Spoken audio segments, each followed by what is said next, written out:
രാഗൻ ചേരുന്നു നമുക്കൊപ്പം വിവരങ്ങളുമായി. രാഗൻ, എന്താണ് ഏറ്റവും പുതിയ വിവരങ്ങൾ?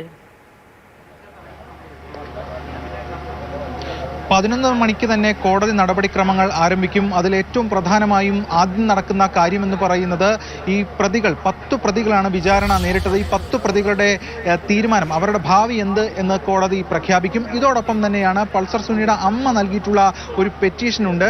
അത് സാധാരണഗതിയിൽ കോടതി നടപടിക്രമങ്ങൾ പ്രകാരം ആ പെറ്റീഷൻ തീർപ്പാക്കേണ്ടതായിട്ടുമുണ്ട് ജഡ്ജ്മെന്റിന് മുൻപായി തന്നെ. അതുകൊണ്ട് ഒരുപക്ഷെ അത് ആദ്യം പരിഗണിച്ച ശേഷം മറ്റ് പ്രതികളുടെ കാര്യത്തിൽ കോടതി തീരുമാനം പറയും. അതിലേറ്റവും പ്രധാനം എന്ന് പറയുന്നത് 8ാം പ്രതി ദിലീപിന്റെ കാര്യമാണ്.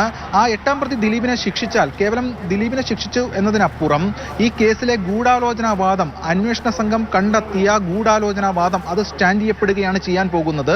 അതായത് രാജ്യത്ത് തന്നെ ആദ്യമാണ് ഇത്തരത്തിൽ കൊട്ടേഷൻ നൽകുക, ബലാത്സംഗത്തിന് കൊട്ടേഷൻ നൽകുക എന്ന കേസ്. അപ്പോൾ ആ വാദം സ്റ്റാൻഡ് ചെയ്യും. ഇനി അഥവാ ദിലീപിനെ വെറുതെ വിടുകയാണ് ഉണ്ടാകുന്നതെങ്കിൽ ആ ഗൂഢാലോചന എന്ന് പറയുന്ന അന്വേഷണ സംഘം കണ്ടെത്തിയ ആ ഒരു കാര്യം അത് സ്റ്റാൻഡ് ചെയ്യപ്പെടാതെയും പോകും. അതുകൊണ്ട് വളരെ നിർണായകമാണ് അന്വേഷണ സംഘത്തെ സംബന്ധിച്ചിടത്തോളം, അതോടൊപ്പം തന്നെ ദിലീപിനെ സംബന്ധിച്ചിടത്തോളം ഇന്നത്തെ ദിവസം.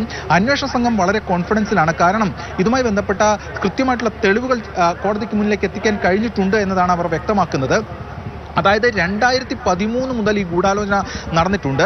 ആ ഗൂഢാലോചന എവിടെയൊക്കെ നടന്നു, ദിലീപും പൾസർ സുനിയും എവിടെയൊക്കെയാണ് കണ്ടുമുട്ടിയത്, അത് ദിലീപിന്റെ കാരവാനുണ്ട്, കൊച്ചിയിലെ ആഡംബര ഹോട്ടലിലെ 410 നമ്പർ മുറിയുണ്ട്, കൂടാതെ വിവിധ ഷൂട്ടിംഗ് ലൊക്കേഷനുകളുണ്ട്, തോപ്പുംപടിയിലെ സ്വിഫ്റ്റ് ജംഗ്ഷൻ ഉണ്ട്. അങ്ങനെ വിവിധ ഇടങ്ങളിൽ ഈ ടവർ ലൊക്കേഷൻ കൃത്യമായി വന്നിട്ടുണ്ട്.